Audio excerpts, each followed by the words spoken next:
വളരെ ബഹുമാന്യരെ, കോട്ടയം നഗരസഭയുടെ പുതിയ ഭരണസമിതി പൂർണ്ണമായും ഇന്ന് അധികാരത്തിലേക്ക് വന്നിട്ടുണ്ട്. നഗരസഭാ ചെയർമാനും വൈസ് ചെയർമാനുമോടൊപ്പം എല്ലാ സ്റ്റാൻഡിംഗ് കമ്മിറ്റി ചെയർമാന്മാരായിട്ടുള്ളവരുടെയും ഇന്ന് തിരഞ്ഞെടുക്കപ്പെട്ടിരിക്കുകയാണ്. അതിൽ വികസനകാര്യ കമ്മിറ്റി ചെയർമാനായി എസ് ഗോപകുമാറും ക്ഷേമകാര്യ കമ്മിറ്റി ചെയർമാനായി ശ്രീ കെ പ്രസാദും ആരോഗ്യ വിദ്യാഭ്യാസ കാര്യ കമ്മിറ്റിയുടെ ചെയർപേഴ്സണായി ശ്രീമതി സാലി മാത്യുവും മരാമത്ത് കാര്യ സ്റ്റാൻഡിംഗ് കമ്മിറ്റിയുടെ ചെയർമാനായി ശ്രീ സനൽ കാണക്കാലിയും വിദ്യാഭ്യാസ കലാകായിക കമ്മിറ്റിയുടെ ചെയർമാനായി ശ്രീമതി ബിൻസി സെബാസ്റ്റിനെയും തിരഞ്ഞെടുക്കപ്പെടുകയും ആ തിരഞ്ഞെടുക്കപ്പെട്ട ഭരണസമിതിയുടെ നേതൃത്വത്തിൽ മുനിസിപ്പൽ ചെയർമാനും വൈസ് ചെയർമാനും സ്റ്റാൻഡിംഗ് കമ്മിറ്റി ചെയർമാനും അടങ്ങുന്ന ഒരു ടീം ഈ നഗരത്തിൻ്റെ വളർച്ചയ്ക്ക് വേണ്ടി, നഗരത്തിൻ്റെ വികസനത്തിന് വേണ്ടി, നഗരത്തിലെ പൊതുസമൂഹത്തിന് ഗുണകരമാകുന്ന തരത്തിലേക്കുള്ള സാഹചര്യം സൃഷ്ടിക്കാനുള്ള ഒരുക്കം തുടങ്ങുകയാണ്. നിങ്ങളുടെ ഏവരുടെയും സഹായവും സഹകരണവും പിന്തുണയും ഭരണസമിതിക്ക് ഉണ്ടാകണമെന്ന് അഭ്യർത്ഥിക്കുക. ഈ കഴിഞ്ഞ ദിനങ്ങളിൽ നമ്മൾ നഗരസഭയിലെ പല ഇടങ്ങളിലും ഞങ്ങൾ അടക്കമുള്ള കൗൺസിലർമാർ പോയി സന്ദർശിക്കുകയും ചെറിയ ചെറിയ പ്രശ്നങ്ങൾ അടക്കം പരിഹരിക്കാനുള്ള ശ്രമം നടത്തുകയും ചെയ്തിട്ടുണ്ട്.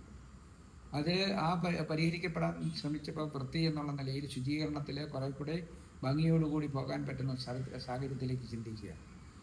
ആ തരത്തിലേക്ക് ചിന്തിക്കുമ്പോൾ നമ്മുടെ പൊതുവിടങ്ങളിൽ എല്ലാം നമ്മുടെ പൊതുജനങ്ങളുടെ പൂർണ്ണമായ സഹകരണം അനിവാര്യമായിരിക്കുകയാണ്.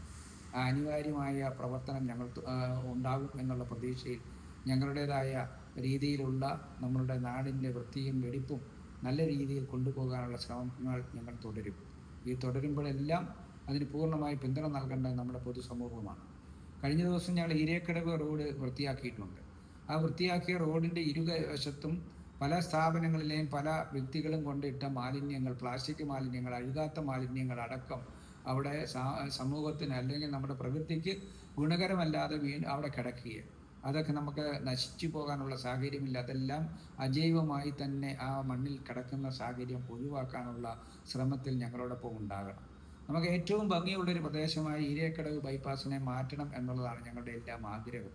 നമ്മൾക്കറിയാം, കേരളത്തിലെ വെളിയിലുള്ള അല്ലെ ബാംഗ്ലൂർ പോലുള്ള ഡൽഹി പോലുള്ള ഒരു നഗരത്തിലൂടെ യാത്ര ചെയ്യുന്ന ഒരു ഫീലിംഗ് നമ്മുടെ ഈരേക്കടവിലൂടെ യാത്ര ചെയ്യുമ്പോൾ ഉണ്ടാകും.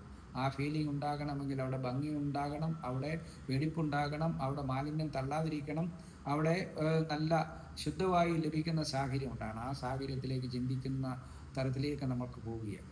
നഗരത്തിനകത്തെ റോഡുകളും അത്തരത്തിൽ ക്രമീകരിക്കാനുള്ള ശ്രമം നടത്തുകയുണ്ട്. വ്യാപാര സമൂഹവുമായി ഞങ്ങൾ ചർച്ച ചെയ്യപ്പെടാൻ പോവുകയാണ്.